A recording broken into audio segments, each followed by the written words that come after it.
Welcome to Factful Finance. Here's a question for you. Do you ever feel like your money just disappears and you're left wondering where it went? You're not alone. Many Gen Zers face this struggle as they step into financial independence. But here's the thing. With the right approach, you can start budgeting like a pro, even if you're just getting started. Today, we're diving into Budgeting 101, the Gen Z edition, where we'll break down how to take control of your financial future, $1 at a time. Quick disclaimer, this video is for educational purposes only. Listing apps or products doesn't imply endorsement, and I recommend consulting a professional for personalized advice. Now let's jump in. If you're in Gen Z, roughly ages 18 to 28 right now, you're living in an era of constant change, from the rise of side hustles to fluctuating markets. You've probably seen friends making money online, or maybe even felt the pressures of living in a world where prices seem to always go up. But don't worry, budgeting isn't as intimidating as it sounds, and I'm here to help you break it down. Step 1. Understand your income. Before you can start budgeting, you need to know exactly how much you're working with. You might have a steady job, but there's a good chance you also have a side gig or freelance work bringing in extra cash. Total it all up. Don't forget to include any passive income or even gifts that you might not consider regular income. Let's say Mia, a 22-year-old graphic designer, makes $20,500 a month from her full-time job and another $1,000 from her freelance projects. Her total income for the month is $3,500. Step 2. Track your spending. The next step is to understand where that money is going.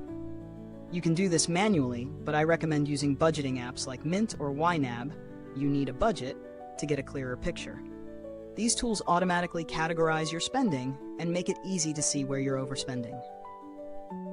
Take Olivia, for example. She spent $200 on takeout last month, but once she tracked it, she realized that she could save $150 by cooking more meals at home. Little changes like this add up, and soon enough, you'll have a clearer view of your spending habits. Step 3. Set realistic goals. Now that you understand your income and spending, it's time to set some goals. Gen Z is all about ambition, but remember, goals should be realistic. Let's take Liam. He's 24, and his goal is to save $10,000 for a car in the next year. To hit this target, he breaks it down. $10,000 divided by 12 months is about $833 per month. Does this seem tough? Maybe. But what if he made a few sacrifices, like cutting back on subscription services or skipping a few impulse buys? Realistic doesn't mean easy, it just means achievable. Step 4. The 50-30-20 rule. Now here's a budgeting method that works well for many Gen Zers. The 50-30-20 rule. This simply means 50% of your income goes to essentials, rent, utilities, food. 30% is for discretionary spending, shopping, eating out, entertainment. 20% goes to savings or paying down debt. Sarah, 23, follows this method and manages to save $700 every month. It's simple but effective. Step 5.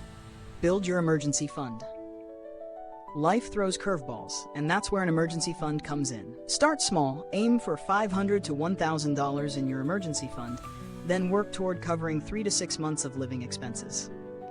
Let's take Henry, who has been steadily adding to his emergency fund for a year. After just 12 months, he's sitting on $3,000, more than enough to cover any unexpected expenses.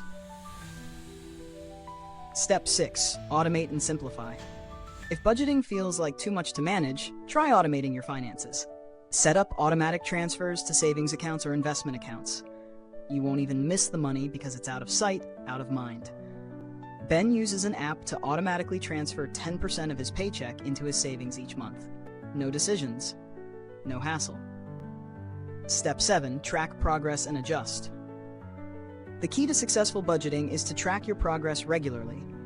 Maybe you were saving 20% of your income, but after a few months, you've realized you can put away 25% instead. Celebrate those wins, but always keep adjusting as your financial situation evolves. Emma recently got a raise at her part-time job and now has the opportunity to save even more. By tracking her progress, she's able to keep pushing toward her goal of building an investment portfolio. So what's the takeaway? Budgeting doesn't have to be overwhelming. By understanding your income, tracking your spending, Setting clear goals using effective methods like the 50-30-20 rule, building an emergency fund, and automating your finances, you'll be on your way to financial success in no time. What's your next step toward mastering your finances? Are you going to tackle budgeting with the 50-30-20 rule, or start building an emergency fund first? Let me know in the comments below. Thanks for watching Factful Finance today. If you enjoyed this video and want to keep building your financial knowledge, why not hit that subscribe button and click the bell so you don't miss out on more tips that could help you take charge of your finances. We think you'll find the video next on screen interesting and helpful as you work toward your financial goals. Catch you in the next one.